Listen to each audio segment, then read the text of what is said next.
এই জিকিরের নামে তামাশা, জিকিরের নামে বাঁশ ধরে ধরে এই জমিয়তুল পালা ময়দানে উপরে উঠে যায়। কি দেখছেন না আপনারা? দেখেন নাই মনে হয়। সাহাবায়ে কেরামরা জিকির করতে করতে মনে হয় খেজুর গাছের উপরে উঠে বসে থাকতো। কয়জন সাহাবী খেজুর গাছের উপরে উঠছে এইরকম কোন হাদিস শুনছেন আজ পর্যন্ত যে নবী সাল্লাল্লাহু আলাইহি ওয়াসাল্লামের সাথে জিকির করতে করতে খেজুর গাছের উপরে উঠে গেছে? সেখানে বাঁশ না থাকলেও খেজুর গাছ তো ছিল, মসজিদে নববীর ভিতরেও খেজুর গাছ ছিল। আর যেগুলো এরকম বাঁশ ধরে ধরে উঠে, ওই দিন দেখলাম নতুন একেবারে বাঁশ ধরে ধরে ঝুলতেছে, এরকম নাচানাচি করতেছে, বান্দরের মতো নাচানাচি করতেছে এরকম বাঁশ ধরে ধরে। তো এখন ওইগুলা দেখবেন পাশে আপনি একটা মান্দার গাছ রাখিয়েন, মান্দার গাছে কিন্তু কোনোদিন ওঠে না। আচ্ছা, কারেন্টের তারও আছে কিন্তু কোনোদিন তার ধরি ঝুলাঝুলি করছে, নাচানাচি করছে, দেখছেন? তাহলে বোঝা যায় জাতে মাতাল তাহলে ঠিক ওই রকম নাচানাচি করে না। তাহলে এটা ইচ্ছা করে সেই যদি না বুঝি করতো। মূল কারণ কি? মূল কারণ হলো এরা সঠিক মানহাজ, বিশুদ্ধ মানহাজ সম্পর্কে এদের মধ্যে জ্ঞান নাই। তাহলে সন্তান দেওয়া না দেওয়া এটা সম্পূর্ণ একমাত্র মালিকানা কার? খাজা বাবার কোনো মালিকানা আছে?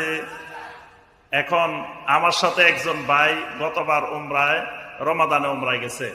তো তার মা, তার সন্তান হয় না অনেকদিন, তা তার মা তাকে বলতেছে, বাবারে তুই উমরায় যাইস না, আল্লাহর ঘরে যাই তোর কাজ হবে না, যা টাকা লাগে মায় সব টাকা দিব, তুই একটু আজমিরে চলি যা।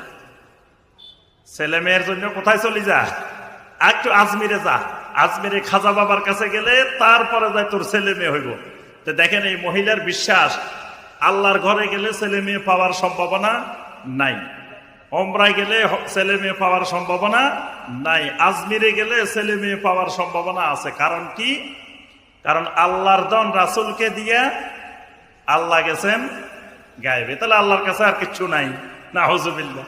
রাসূলের দন খাজায় পাইয়া শুয়ে আছেন আজমিরে, কেউ ফিরে না খালি হাতে গেলে খাজার দরবারে। তাহলে আল্লাহর কাছেও কিচ্ছু নাই, রাসূলের কাছেও কিচ্ছু নাই, সব তো আজমিরে চলে এসছে।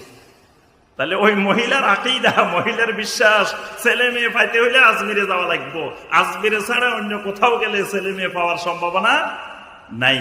তাহলে ছেলে মেয়ে এটা হেবাতুল্লাহ, একমাত্র আল্লাহ রাব্বুল আলামিনের দান। এখানে বান্দার কারো কোনো জাররা পরিমাণ হাত এখানে নাই।